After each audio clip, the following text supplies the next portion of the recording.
Vallahi Seda söylediğinde gelip uyarsaydım keşke sizi. İşler bu noktalara gelmezdi. Ama benim hiç aklıma gelmedi ki yani Ömer'in böyle bir kızdan etkilenebileceği. Ay nerelerden neler çıkıyor. Ha, evlenmek kim, Ömer kim? Ha, daha okulu bile bitmedi.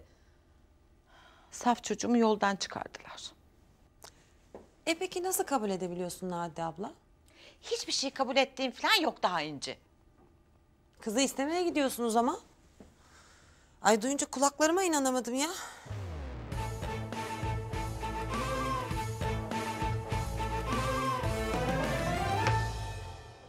Nasıl? Ne yaptın oğlum sen? Ne yüzüğü? Söz yüzüğü. Oğlum, kızı görmeye gidiyoruz. Kaldır şunu ya.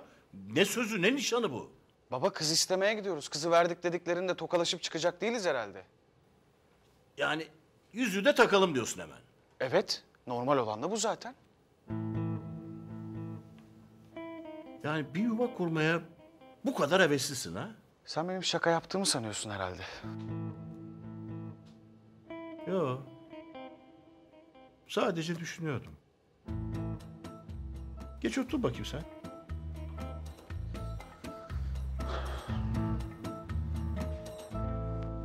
Peki nerede oturacaksın? Ha?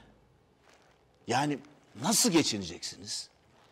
Hiç düşündün mü ya bu evlilik işi ayda kaça mal olur ha? Düşünmedim. Ama Ayşem güçlü bir kız. Hallederiz. Ha. Ayşem güçlü bir kız. Senin de aklın bir karış havada. Ne güzel ya. İyi ikili olmuşsunuz.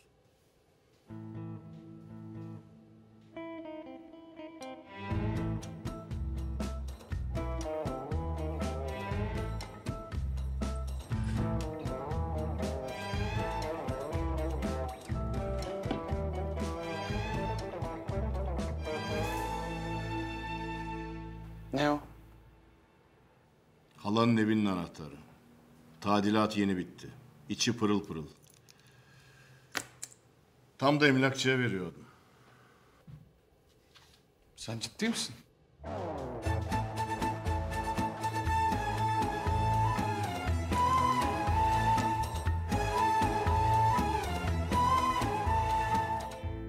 Ay doğruyu söylemek gerekirse çok endişeliyim İnci. Ömer'e bir haller oldu. Yani o benim sözümü dinleyen tatlı çocuk gitti. Yerine acayip bir çocuk geldi. Ben onun farkındayım zaten.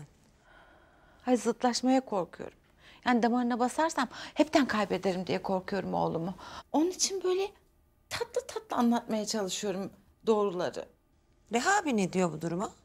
Ay bırak Reha abiyi falan. Zaten her şey onun yüzünden başımıza geldi. İlk o kabul etti kızlara gitmeleri, görmeleri falan. Allah Allah. Ya sonra da kalkmış merak etme bu iş olmayacak diyor. Sakin olmalıymışım, inat etmeden ömrümde bir kez olsun onun lafını dinlemeliymişim. Ne yapacaksın peki? Dinleyecek misin? Öyle bir yemin verdirdi ki. Ömer Efendi bize güzel bir tiyatro oynadı. Şimdi biz ona alasını oynayacağız diyor. O ne demekmiş ya? Vallahi bilmiyorum ki. Yani ben de kendime göre bir yol arıyorum. Hay Ömer'i bu işten vazgeçirmek için elimden geleni yaparım.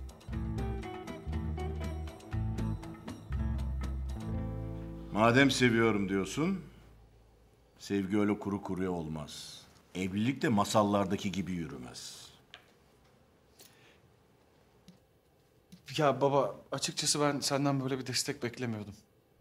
Ya gerçekten çok şaşırdım. Ben de senin bu kadar inatçı olacağını beklemiyordum. Hala da inanamıyorum. Ben Ayşem'i çok seviyorum baba. Buna emin olabilirsin. İyi. Madem sevgi dolusun, diyecek bir şey yok. Sağ ol baba. Çok teşekkürler. Benim gitmem gerek. Akşam alacak şeyler var da ben bir an önce halledeyim. Sağ ol. Sağ ol.